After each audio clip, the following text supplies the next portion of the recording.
केदारनाथ मंदिर भगवान परमात्म्याच्या जवळचं सगळं नष्ट झालं, डगफुटी झाली. एवढा प्रचंड प्राण्याचा वेग होता की सगळ्या मोठ्या मोठ्या बिल्डिंगी पाण्यात वाहून गेल्या. पण आश्चर्य करणारी गोष्ट अशी होती 1000 स्क्वेअर फूटच्या अंतरामध्ये असणारं भगवान केदारेश्वराचं मंदिर आणि त्या मंदिराच्या भिंतीलाही त्या ठिकाणी पाणी लागत नाही, स्पर्श करत नाही. मला वाटतं ही ताकद परमात्म्याची आहे. आपण कधीतरी विचार केला पाहिजे काय याच्या मागे शक्ती आहे. आजही तुम्हाला आश्चर्य वाटेल, जा तुम्ही जगन्नाथपुरीला. जगन्नाथपुरी क्षेत्रामध्ये जर तुम्ही कधी गेलात तर तिथे आजही कोण कोण गेलं जगन्नाथपुरीला? आमच्या बरेच जण गेले असतील. गेलात ना जगन्नाथपुरीला? जगन्नाथपुरीला जर तुम्ही कधी गेलात, जगन्नाथपुरी जे मंदिर आहे त्या मंदिरावरती तिथे मंदिराला त्या ठिकाणी जो झेंडा आहे, जो ध्वज आहे, तो ध्वज दिवसातून 4-5 वेळा त्या ठिकाणी काढतात. माझ्या मुद्द्याकडे लक्ष द्या. 4 वेळेस काढतात काहीतरी, निश्चित मला सांगता येणार नाही, पण काहीतरी 4 वेळेस तो बदलतात. जगन्नाथपुरीचा जो ध्वज, मंदिरावरती असणारा ध्वज, आजही तिथला इतिहास काय असेल माहिती नाही, पण तो आजही विरुद्ध दिशेने उडतो, विरुद्ध दिशेने फडकतो. जर वारं असं असेल तर तो ध्वज असा फडकतो. मला वाटतं हे आश्चर्य नाही, आम्हाला मान्य करावं लागणार नाही आश्चर्य. अरे या जगामध्ये समुद्रामध्ये त्या ठिकाणी दगड तरली, समुद्राची दगड तरली. ज्यावेळेस ती काही दगड पाण्याच्या बाहेर काढण्यात आली, किंबहुना बाहेर लोकांनी त्या ठिकाणी काढून आणली, ती दगड आजही पाण्यात तरंगतायत. मला वाटतं आश्चर्य नाही. देवाचं असणारं या ठिकाणी या जगामध्ये आजही आम्हाला या काही गोष्टी आहेत जे संकेत देत आहेत की या विश्वामध्ये आजही परमात्मा. जाऊ दे, तुमच्या गावात इतिहास घडलाय मोठा. तुमच्या गावातले हनुमंतराय रडले म्हणतात, ऐकलंय मी. असं खरंय का कुठे? तुम्ही बोला, तुमच्या पाय पडतो गाडी. तुम्ही असं धरून आल्यासारखे वाटले, फार सिरियस झाले. बोला ना, खरंय का नाही? हनुमंतराय रडले ना? कोणी कोणी पाणी डोळे आणून बोलले, तुम्ही सगळ्यांनी बघितले ना? याच्यापेक्षा मोठं उदाहरण काय द्यायचं मी जगात देव नसणारच. म्हणून जगात देव नाही असं एखादा म्हणत असेल ना, मला वाटतं महाराज आपल्या धर्मातला तो नाही, किंबहुना त्याच्यामध्ये जो असणारा DNA आहे, ब्लड आहे ना, तो शब्द माझे बदलतो मी, ते कदाचित हिंदू धर्माचं नसणार आहे. हिंदू असेल, जो सनातनी आहे, जो प्रभुरामावर विश्वास ठेवणार आहे ना, तो कधीच देव नाही असं म्हणणार नाही. विश्वात आम्हाला देवाचं महत्व, देवाच्या त्या ठिकाणी जी आश्चर्य आहे, देवाची जी देदीप्यमान शक्ती आहे, ती आम्हाला मान्य करावं लागणार आहे. ज्ञानोबरायांनी ज्ञानेश्वरी ग्रंथामध्ये ओवी टिपली. ती म्हणतात आजही समुद्राचं पाणी त्या ठिकाणी जागा सोडत नाही, आजही पर्वत त्या ठिकाणी जागेहून जागचा हलत नाही. पर्वती बैसकानं संडावी, समुद्र रेखा नोलंडावी. ही आज्ञा कोणाची? तर ही आज्ञा माझी, ही परमात्म्याची आज्ञा आहे. मला वाटतं आजही 27-29% या जगामध्ये फक्त जमीन आहे आणि 71% पाणी आहे. बरोबर आहे? 71% पाण्यामध्ये 29% माती तारणारा कोण असेल तर त्याचं नाव परमात्मा आहे. ज्ञानोबरायांनी ज्ञानेश्वरी ग्रंथामध्ये लिखित केलंय. मेरी गालो से भूतळी ही समुद्राहुनी महाजणी, वरी पासोशी ढेपुडी विरेचीना. मेरी गालो से भूतळी समुद्राहुनी महाजळी, वरी पासोची ढेपुडी विरेचना. 29% मातीला या जमिनीवर तारणारा कोण असेल तर तो परमात्मा आहे. म्हणून परमात्म्याचा आश्चर्य आम्हाला मान्य करावं लागणार आहे. आणि देवाची ओळख जर आम्हाला कोणी करून दिली असेल तर ते उपकार संतांचे आहेत. संतांनी जगावर जे उपकार केले ते कुणावर केले नाही, किंबहुना जगाच्या कल्याणात संतांची बुद्धी आपल्या असंख्य प्रमाण पाठ आहेत.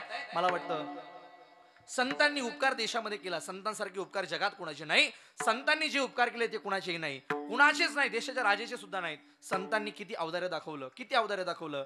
अरे सामान्य पुरणपोळी खाण्याकरता आलेला गावबा वरवंडीकर, जो सामान्य पुरणपोळी खाण्याकरता नाथबाबांच्या वाड्यात आला, त्या गावबाला सुद्धा रामायण लिहिण्याचा अधिकारी शांती ब्रह्म एकनाथ महाराज करतायत. पैठणचा इतिहास आपण ज्या तालुक्यात राहतोय, ज्या तालुक्यात आपण वास्तव्याला आहोत, हा इतिहास आमच्या तालुक्याचा आहे. त्या ठिकाणी त्या संत गावबाला सुद्धा संतत्व प्राप्त करणारे शांती ब्रह्म एकनाथ महाराज आहे. आपण सारखी करते तकड, आपण सारखी करते तकड, आपण सारखी करते तकड, आपण सारखी करते तकड. लागी कारा दया लागी, दया लागी दया, आपण सारखी दया लागी, दया लागी दया. आपण सारखी करते तकड, आपण सारखी करते तकड, आपण सारखी करते तकड, आपण सारखी करते तकड.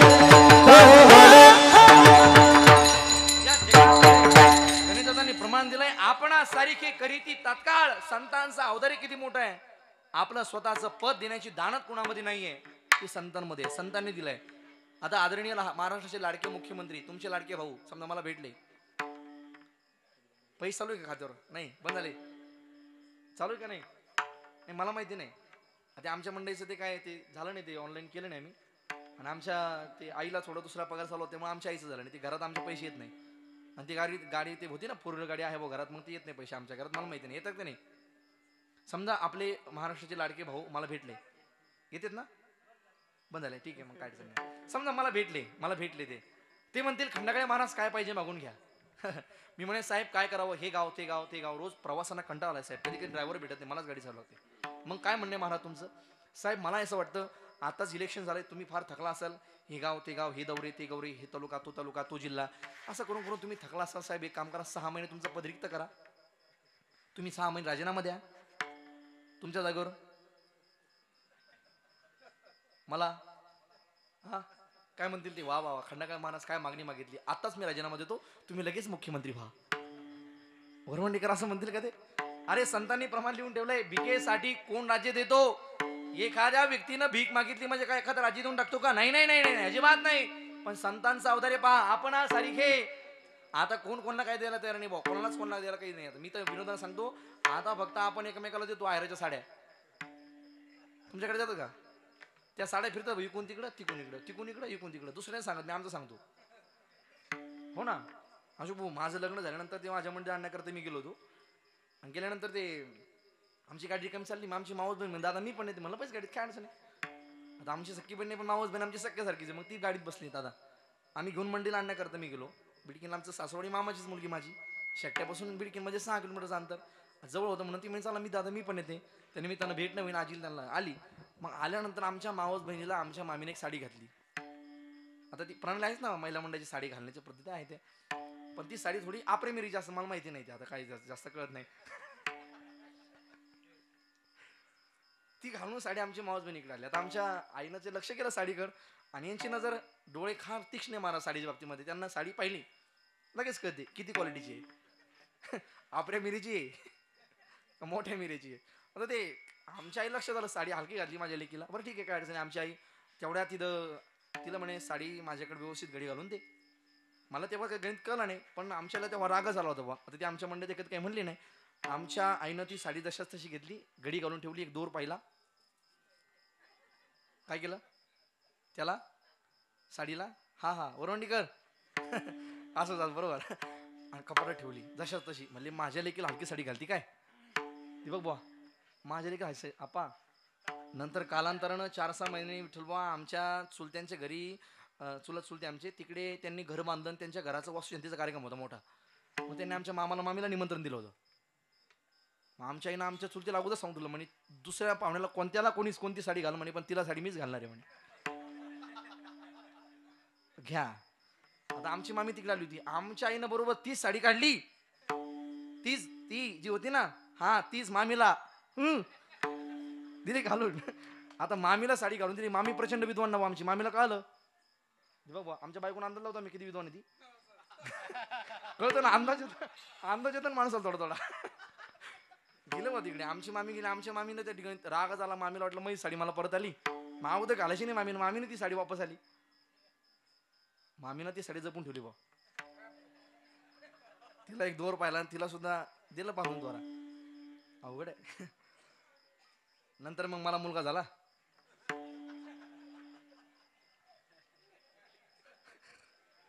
आमच्या आई आमच्या चुलत्या 2-4 जण गेला तिकडे पोरगा व्हायला. आमच्या चुलत्याला काक्याला चांगल्या साड्या भेटल्या, आमच्या आईला तीच भेटली. गणेश भाऊ तीच साडी, हा ती झाली अशोक काका, अशोक भाऊ तीच साडी. आता ती साडी सध्या आमच्या घरी, बघू पुढचा कार्यक्रम कोणता येतो ते आहे का नाही. ते पुढच्या कार्यक्रमाचा वेट करावं लागेल ना, वेट अँड वॉच, वेळ बघा आणि बघत राहा पुढचा कार्यक्रम कोणता बघू. मला वाटतं तो विरोधानं घेतला असेल माझं बोलणं, सर असू द्या काय अडचण नाही. पण मला सांगायचं काय, जगामध्ये आज कोणी कोणाला काही द्यायला तयार नाही. संतांचा अवतार किती मोठं असेल हो. एखाद्या व्यक्तीला आपण काही भीक मागितली म्हणजे समोरचा व्यक्ती भीक देत नाही. अरे भिकेसाठी कोण राज्य देतो अनिकेत दादा, कोणी कोणाला काय देत नाही. पण या जगाच्या तुलनेमध्ये संतांचा अवतार्य, संतांनी सांगितलं आपणासारखी करीत येतात काळ. या जगातला देव आम्हाला त्या ठिकाणी दाखवला, जगातला मंदिरातला देवाचं दृश्य आम्हाला कळून दिलं. जगात विश्वात देव आहे, विश्वात मंदिरात त्या ठिकाणी जो मंदिरात वसलेला देव आहे तो या जगाचं पालन पोषण तो करणारा आहे. ही ओळख संतांनी आम्हाला करून दिली. आणि इला रूपाबळी करुणी खळे हरिदासी, संतांनी देवाला त्या ठिकाणी जागृत केलं. खरं म्हणजे ही संतांची उपकारच आहे. आणि त्या देवालाही आवडणारी मीमांसा या समाजापुढे संत ठेवतायत. परमार्थ करतोय ना आपण, देवाची भक्ती करतोय ना आपण, मग देवाला नेमकं आवडतंय काय तुम्ही असा विचार करा. कारण परमात्म्याच्या संबंधानं दोन विचार आहे, एक अंतरंगी साधना आणि एक बहिरंगी साधना आहे. जी साधना आम्हाला बाहेरून जगाला दाखवण्याकरता कामी तिला बहिरंग म्हणता येईल, जगाला दाखवण्याकरता आम्ही जे करतो त्याला बहिरंग म्हणता येईल. पण अंतरंगातली साधना, अंतरंग जगाला दिसत नाही पण ते अंतरंग पाहणारा परमात्मा आहे. म्हणून बहिरंगाने तुम्ही किती चांगले आहात ही परमात्मा कधी पाहत नाही. तुम्ही अंतरंगाने किती स्वच्छ आहात हे देव पाहतो. तुम्ही बाहेरून किती नटलेला आहात हे देव कधी पाहत नाही, पण तुम्ही अंतर्मनाने किती नटलेला आहात हे देव पाहतोय. तुम्ही बाहेरून किती चांगले कपडे घातले हे देव कधी पाहत नाही, पण तुम्ही अंतकरण किती स्वच्छ केलंय आणि मनातले विकार किती बाहेर काढलेत ही मात्र देव निश्चित पाहतोय. म्हणून परमात्म्याला बाहेरचं चालत नाही, परमात्म्याला अंतकरणातली भावना समर्पित करावी लागते. आणि परमात्मा अंतकरणातलीच गोडी पाहतो. अभंगाच्या पहिल्या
अंतरीची घेतो गोडी पाहे जोडी भावाची. परमात्मा अंतकरणातली भावना पाहतो, परमात्मा अंतकरणातलं प्रेम पाहतोय. म्हणून तर परमात्मा अंतकरणातल्या प्रेमाच्या जोरावरती गोपिकांसोबत परमात्मा रास करतो, परमात्मा नृत्य करतो. ह्या गोपिका म्हणजे सुद्धा सामान्य नाही.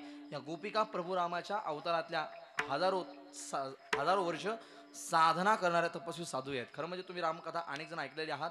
इथं कथा चालू आहे का? रामकथा चालू आहे म्हणजे तुम्ही ऐकलेलेच आहे. रामकथे ज्यावेळेस अहिल्याला त्या ठिकाणी शिळेला पाय लागला परमात्म्याचा, बरोबर आहे ना? तुम्ही ऐकलं सगळ्यांनी माहिती, दगडाला पाय लागला, बरोबर आहे ना? कुणाचा? आता गेलं सगळं पाण्यात गेलं. तर काहीच बोला ना, मला अवघड झालं आता नेमकं.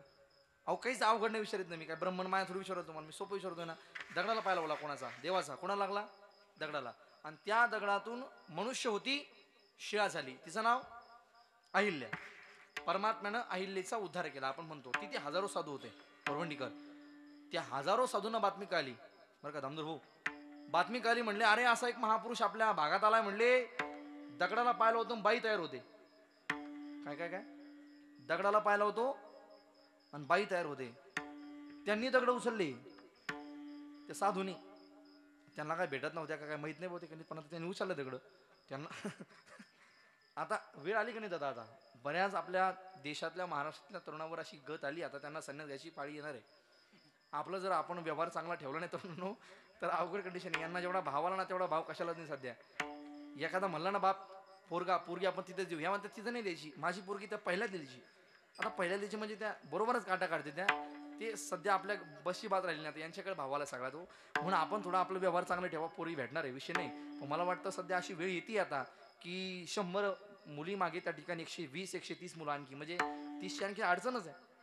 100 मुलामागं 75-80 मुली आहेत, म्हणजे 20-25 राहिलेत ना तसे. म्हणून आपण थोडासा विचार करून त्या ठिकाणी आपलं जीवन चरित्र ठेवावं. जर आपला पाय घसरत असेल, आपला व्यवहार बदलत असेल, तर मग आपल्याला त्या ठिकाणी हानी व्हायला वेळ लागत नाही. म्हणून आज आम्हाला त्याची गरजच आहे. साधूनी दगड उचलले बरं का आप्पा, दगड उचलले साधूनी. कशा करता माहितीये? या दगडाला देव पाय लावील आणि आम्हाला बायका भेटतील. मग जसा जसा लागण वरवंडी करता तसा दगड उचलला. ज्याला मोठी बायको त्याला मोठा दगड उचलला. दीपक दादा, ज्याला छोटी पाहिजे त्यांना छोटा दगड उचलला विठ्ठल बाबा, बरं का. छोटी बायको तर छोटा दगड उचलला, मोठी पाहिजे तर मोठा दगड उचलला. गेले देवाकडे घेऊन. प्रभू रामांचं स्वरूप पाहिलं. देवाला म्हणणार होते, देवा या दगडाला पाय लावा आणि आम्हाला बायका द्या, असं म्हणण्याकरता गेले होते. पण त्या देवासमोर गेले आणि देवाचं रूप पाहिलं. रूप सावणी सुकुमार, रूप सावणी सुकुमार. परमात्माचं स्वरूप किती गोड आहे. राजस सुकुमार मदनाचा पुतळा रवी शशिकणा. हे लोपनिया लोपनिया कस्तुरी मळवट चंदनाची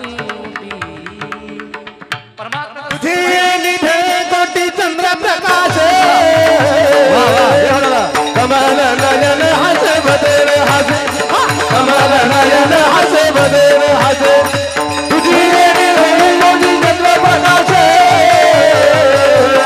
कमल नयन हसे बदर हसे, कमल नयन हसे बदर हसे. तुझी निढळी कोटी चंद्र प्रकाशे, कमल नयन हास्य वदन हासे, कमल नयन हास्य वदन हासे. परमात्म्याचं स्वरूप कोटी सूर्याच्या तेजाप्रमाणे ते परमात्म्याचं रूप आहे. भागवताने वर्णन केलं किती सुंदर दिसतो परमात्मा. बरहा पीडम नटवर वपुः कर्ण योः कर्णिकारम बिभ्रद्वास कनक कपिशम वैजयंतीं च मालाम रंध्राण वेणुम मृधन सुदयाः पूरयन गोपरुंदेर वृंदारण्यम सुपदरमणम प्राविशत गीत कीर्ती. इतकं सुंदर देवाचं स्वरूप पाहिलं. देवाला म्हणणार होते, देवा दगडाला पाय लावा आणि आम्हाला बायका द्या. देवाचं स्वरूप पाहिलं, भुलल्या गेले आणि देवाला म्हणे, देवा आम्हाला बायका करून घ्या. देवाने सांगितलं, एक बाणी एक पत्नी आणि एक वचनी ही मर्यादा अवतारे म्हणले. या जन्मात शक्य नाही, पुढच्या जन्मात शक्य करतो. म्हणून 1000 वर्ष तपश्चर्या करणार हे सगळे साधू, त्यांच्या दाढ्या त्या ठिकाणी जमीन टेकल्या असे साधू, त्या साधूंच्या भावनेचा विचार देवानी पुढच्या जन्मात तरी केला आणि त्याच गोपिकेच्या रूपाने तिथे वृंदावनात आल्या आणि परमात्मा हा कृष्ण रूपाने प्रभुरामांचा अवतार पुढचा झाला. मला वाटतं परमात्मा भावनेला भुलल्या गेलाय, म्हणून तर परमात्मा त्या ठिकाणी गोपिकांसोबत नृत्य करतोय ना, परमात्मा नाचतोय ना. भावना असेल तर परमात्मा काही करतो. मी सुरुवातीला बोलून गेलोय, परमात्मा कामं करतो. अरे नुसती कामं नाही, नीच कामं करतो. परमात्मा दूध पितो, परमात्मा हाताने खातो. हे सगळं होतंय कशाच्या जोरावर? फक्त आणि फक्त भावनेच्या जोरावर. तुम्ही रोज हरिपाठ गाताय माता मौल्यांनो. फक्त महत्वाचं प्रमाण एक सांगतो तुम्हाला, भाव बळे आकडे एरवी. शब्द फोड करा. तुमचा हरिपाठ पाठ आहे ना? कितवा अभंग आहे हा? कितवा? चौथाच आहे ना? हा चौथा. भाव बळे आकडे एरवी नाकळे करतळी आवळे तैसा हरी पर्याचा रवा घेता भूमीवरी यत्न परोपरी. हा, त्याचं पहिलं चरण कसं आहे? भाव बळे आकळे. भाव बळाच्या भावाच्या बळावरती तो परमात्मा आकळतो. भाव बळे आकळे एरवी एरवी ना आकळे. एरवी मात्र तो ना आकळे. एरवी तो आकळला जात नाही, तर आकळतो कशाने? तर भावनेच्या जोरावर तो आकळतो. म्हणून परमार्थ करत असताना फक्त अंतःकरणातली भावना महत्वाची आहे. परमार्थ करत असताना देवावरचा विश्वास महत्वाचा आहे. आमच्या मनात जर असेल तर जगात देऊ नये, आम्ही जर लोक परमार्थ करतात म्हणून परमार्थ करत असूया तर किंमत नाही. आणि आजही आमच्या सनातन धर्मामध्ये 10% वर्ग असाचे महाराज दीपक भाऊ, असाच वर्ग आहे 10% ज्यांना देव आजही मान्य नाहीये. पण हे बाकीचे लोक परमार्थ करतायत, बाकीचे लोक देवदेव करतायत, म्हणून आपण देवदेव केला पाहिजे का? तर बाकीचे 90% लोक आपल्याला वेड्यात काढतील, म्हणून ते 10% लोक परमार्थ करतायत. वास्तविक त्यांची भावना नाही. मी एक वाक्य बोलतो, देवावरती जर अविश्वास असेल आणि किती परमार्थ केला तर परमार्थ कामाचा नाही. आमच्या मनातली भावना महत्वाची आहे. देव नाही देव नाही म्हणून फायदा नाही. एक जणांनी 10 मिनिटं लेक्चर दिलं, शाळेमध्ये भाषण दिलं, देव नाही, देव नाही, देव नाही, देव नाही. स्टेजच्या खाली आलं एक जण म्हणे काय भारी बोलता तुम्ही, ती म्हणते देवाची कृपा. आता येड्यापणा नाही का पक्का? 10 मिनिटं देऊ नाही भाषण सांगतो आणि खाली येऊन म्हणतो देवाची कृपा. पक्का येण्याचा माल आहे. मला वाटतं देवावर आमची विश्वास त्या ठिकाणी महत्वाचा आहे. अंतकणातला परमात्मा भावना पाहतो म्हणून अंतरीशी घेतो गोडी, पाहे जोडी भावाची. परमात्मा भावनेचा भोकेला आहे.